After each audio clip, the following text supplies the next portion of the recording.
Estamos acá en Singapur y tenemos a HDB, que es la Agencia Nacional para la Construcción de Viviendas en Singapur.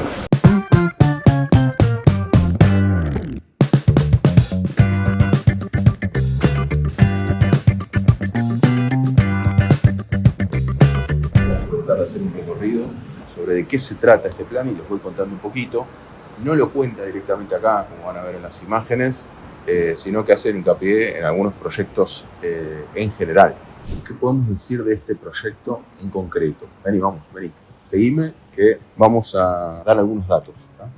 Primero, entender que el 90% de la población acá en Singapur tiene su propia vivienda. Es uno de los récords a nivel internacional, es un valor realmente muy alto y el 80% fue por la generación misma que hace el Estado.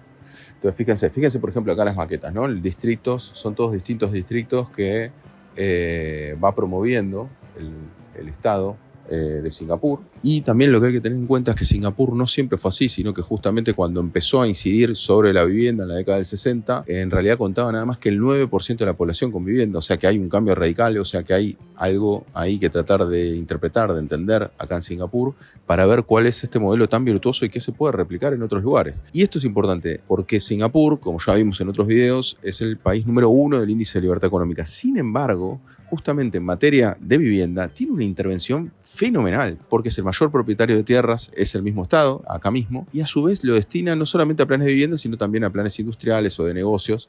Pero precisamente lo que vamos a ver hoy es el plan de vivienda o los planes de vivienda. Y fíjense el nivel de detalle que tienen con respecto a los requisitos, con respecto a lo que se va haciendo en cada uno de los proyectos que tienen. Por ejemplo, el plan de viviendas tiene algo bastante atípico, que es que justamente la cesión es por 99 años. Si vos tenés más de 55 años, sí podés pedir por menos años, pero en realidad es por 99 años. Lo cual hace que en realidad sea una cesión prácticamente para toda tu vida, pero lo que tenemos es que después vuelve al Estado y por ende el Estado lo que ahí puede hacer es volver a tener la posesión de esa tierra. Por ende no es que se genera una posesión en la tierra ilimitada o por perpetuidad, generalmente como es en el resto del mundo. Hay algunas excepciones parecidas a Singapur. Sigamos viendo un poco lo que proponen. Fíjense cómo en realidad a lo que tratan de apuntar es a viviendas que sean sustentables, a viviendas que tengan mucha conectividad y a que se genere comunidad. Pero miremoslo directamente de las placas que ellos presentan.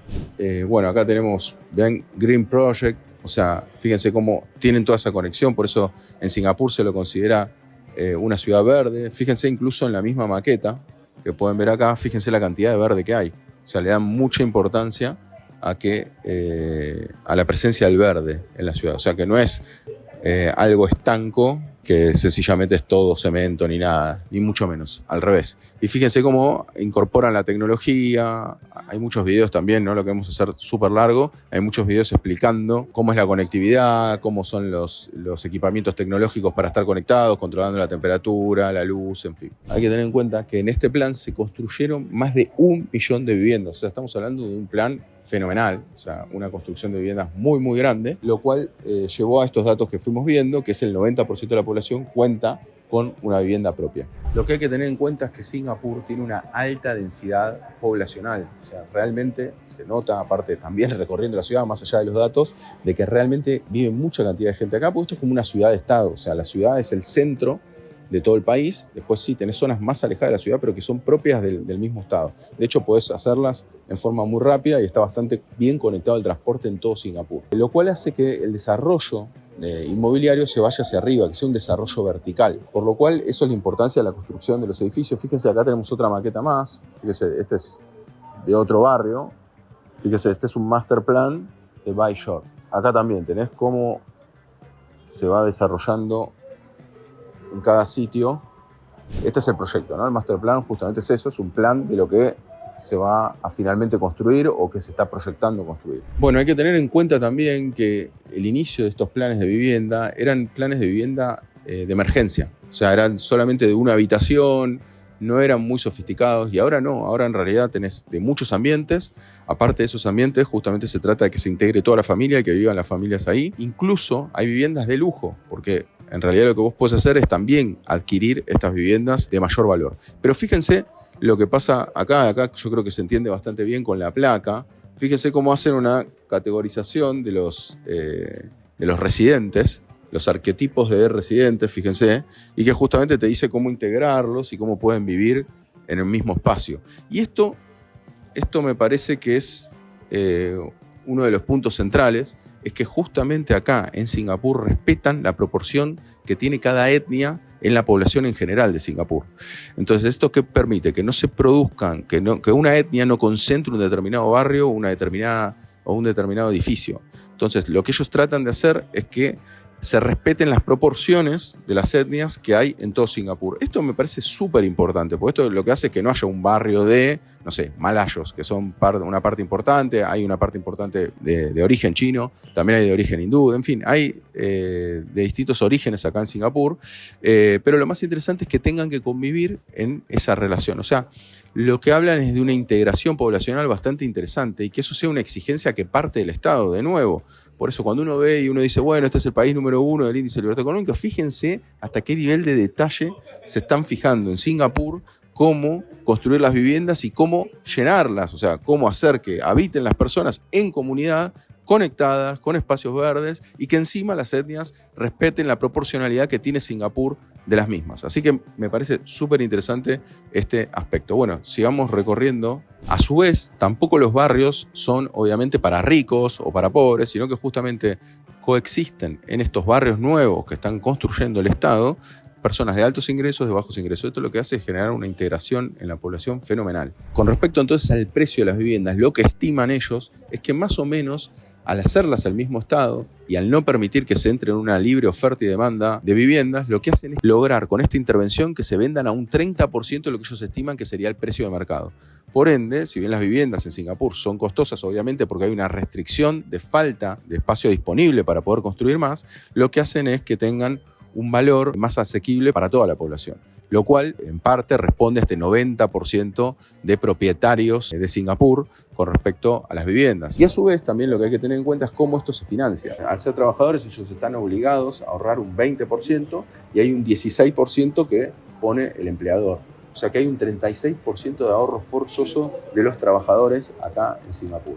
De ese 36% uno puede ejecutarlo, tomar parte de ese 36% de ahorro para adquirir una vivienda. Esto lo que produce es este círculo virtuoso que estamos viendo. A su vez también con esos fondos después finalmente puede retirarlos a cierta edad. En fin, hay un plan bastante interesante en ese sentido. Y también es importante que vos podés ir cambiando de vivienda. O sea, podés ir renovando tu vivienda, irte a otro barrio que te guste más, o una casa más grande, una casa más chica, dependiendo de tu situación y de cómo estés desarrollando tu vida.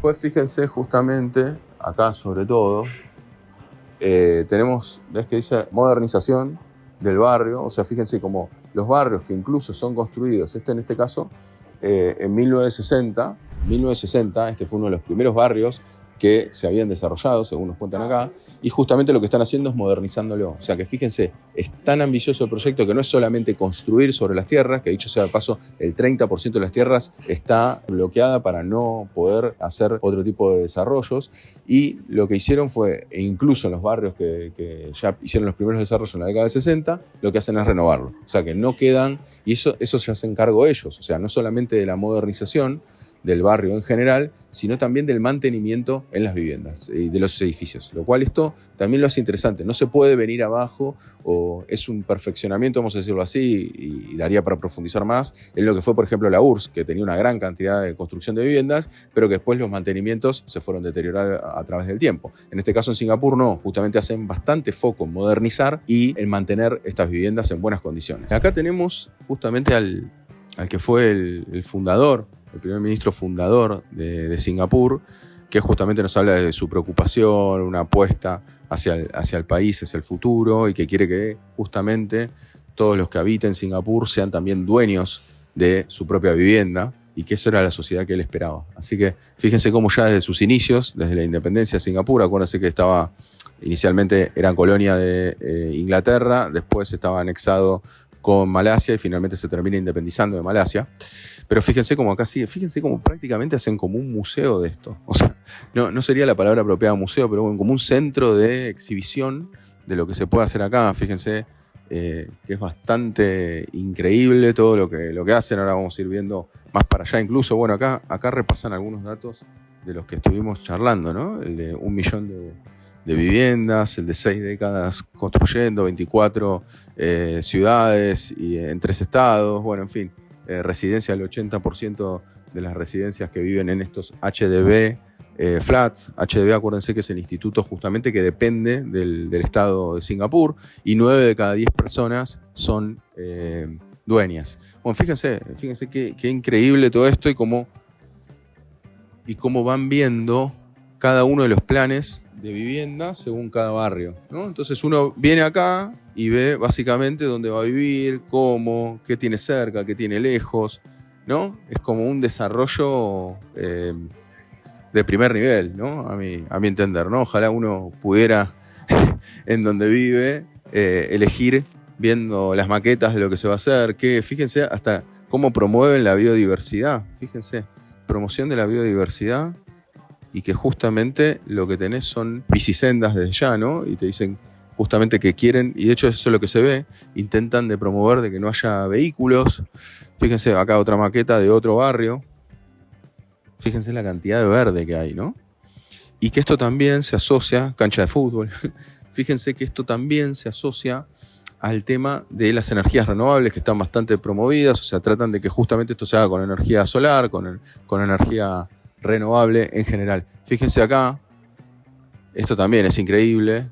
A mí me pareció bastante llamativo acá. ¿Ves? Car Free Town. O sea, justamente lo que tratan es que haya lugares donde directamente no hayan autos.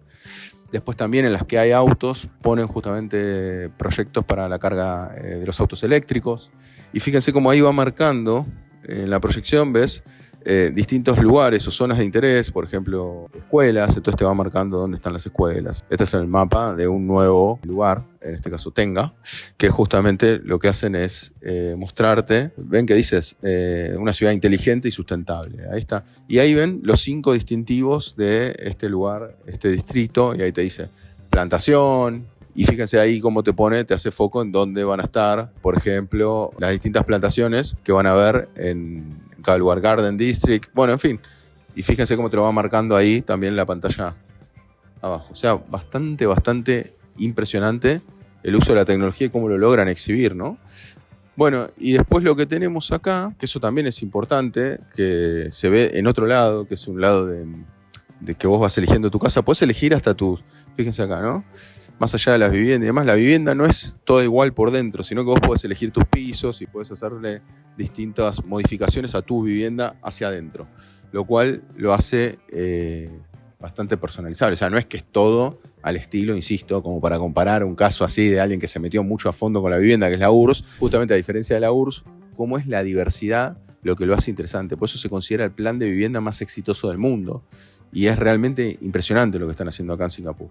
Bueno, y después como apuntan al futuro, después hay toda una parte que hay videos, que bueno, acá no lo queremos hacer súper extenso, donde te muestran qué es a lo que apuntan en el futuro. Acá un poco estas calles que se están pensando, la vida conectada. Acuérdense siempre, ¿no? Conectada, verde, vivir bien. Fíjense cómo está bastante integrado con lo que es todos los deportes, ¿no? Esta pista para correr, para hacer ejercicios, ¿no? Cómo es este desarrollo urbano en este sentido. Bueno, en definitiva, espero que les haya parecido interesante este recorrido por este lugar. A mí realmente me fascinó, estoy bastante impactado con lo que están haciendo acá en Singapur con respecto a la vivienda. Me parece que si bien obviamente es muy difícil replicarlo en otros lugares del mundo, me parece que sí se pueden tomar cosas que acá se están promoviendo, y que me parece que un estado inteligente es posible. Y está muy lejos, y esto también un poco en línea con lo que tratamos de mostrar en función de lo que está viviendo también Argentina, está lejísimo de ser algo que está liberado al mercado totalmente. De hecho, es todo lo contrario. Está totalmente controlado, pero me parece que está controlado en forma muy eficiente y en forma muy inteligente. Por lo menos en principio lo que se ve y lo que pudimos hablar con ciertas personas acerca de este plan. Así que me parece que es un buen modelo a seguir. Espero que te haya gustado y desde ya, como siempre, puedes poner like, puedes compartir, podés suscribirte, siempre suscribite, porque más del 50% de la gente que nos ve no está suscripta. Así que por favor dale ahí suscripción, que nos ayuda bastante. Y bueno, y nos vemos en la próxima, y seguimos recorriendo también Singapur. Así que nos vemos en la próxima.